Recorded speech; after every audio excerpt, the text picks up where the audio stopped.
Добрый день, дорогие друзья! Сегодня будем закатывать на зиму компот.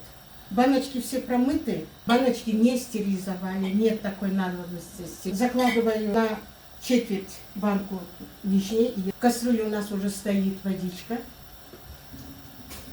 На просторах интернета вижу, что не стерилизуют ягоду.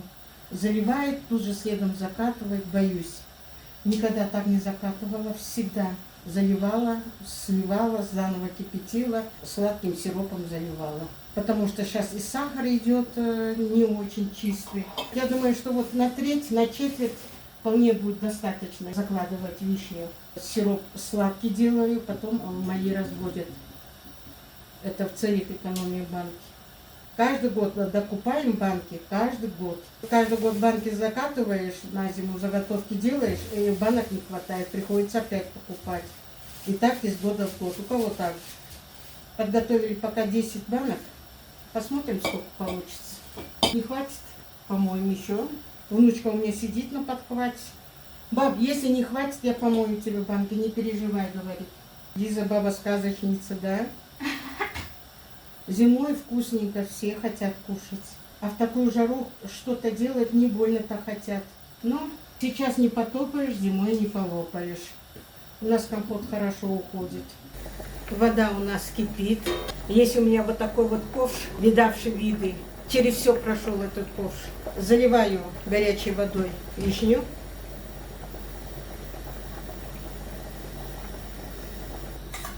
Стерилизованными крышками накрываем. Заливаем следующую банку и также закрываю крышкой. Водички нам хватило только на 9 баночек. Каждую банку отправляю вот такую вот кружку сахара. Нам этого хватает.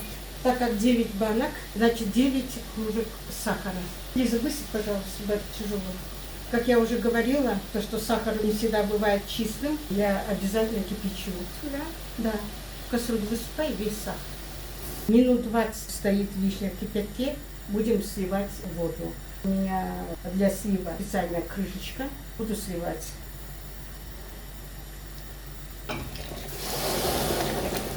Выливаю назад в кастрюлю, будем доводить все это до кипения. Таким образом сливаем все 9 баночек.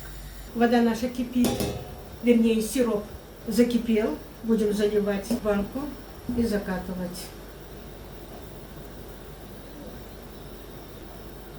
Заливаем по самое горлышко. Не люблю вот так, когда вот пенка здесь собирается, пузырики. Я стараюсь их все убрать. Закрываю крышкой и закатываем. Все, крутим до щелчка.